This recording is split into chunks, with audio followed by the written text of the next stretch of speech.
Hello, my name is Zachary Perry, and I'm doing my fairy tale story on a land called Tinker Island. This story is one that I've made up and I really enjoy. It begins with a boy named Stephen. Stephen lives an average life, lives in an average home, but the only difference is his father is abusive. Every day, his father would come in a drunken stupor and beat him up, fight him, punch him until he feels silly, and then he would just leave. He would leave Stephen just to cry. This was really hard for Stephen, but when he would go to school, you feel like everyone would hate him. You feel like disconnected, but he would put it on his music and do his jam.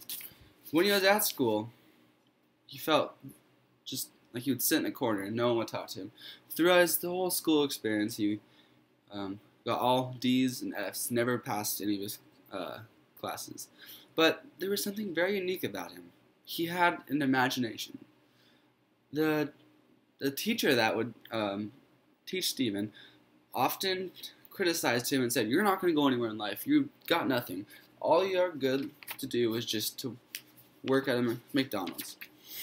So while at school, he had all this negativity, but his real happy place was the beach. He would go to the beach and go surfing every day. He knew this guy named John. He would go buy surfboards and they would go surfing. One day, while surfing, he was really depressed, but he looked out into the ocean and saw this floating thing, let's call it, and he didn't know what it was. He ran home, sprinted back, grabbed his canoe, hopped on, and paddled his way out to this land. It looked something like this. This place is called Tinker Island. Here we find Dreamlove, the character who lives on this awesome place. So Stephen then finally, he climbs up, finds the way to get inside, and up at the top of the platform he sees this old wise man sitting with a fishing pole. And he goes, "Hi, my name's Stephen. Like, what's your name?"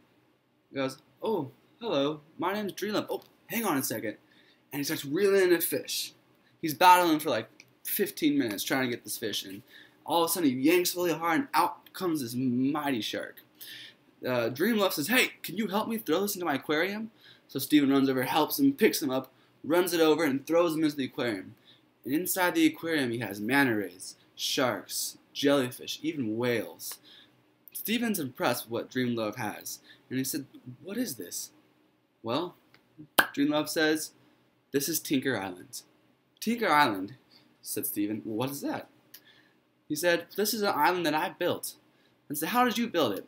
It's like, "Well," Dreamlove said, "back in the wartime, me and my brother and I, we were put up with the war, and so we decided to run away. We were done killing people. We were done destroying things."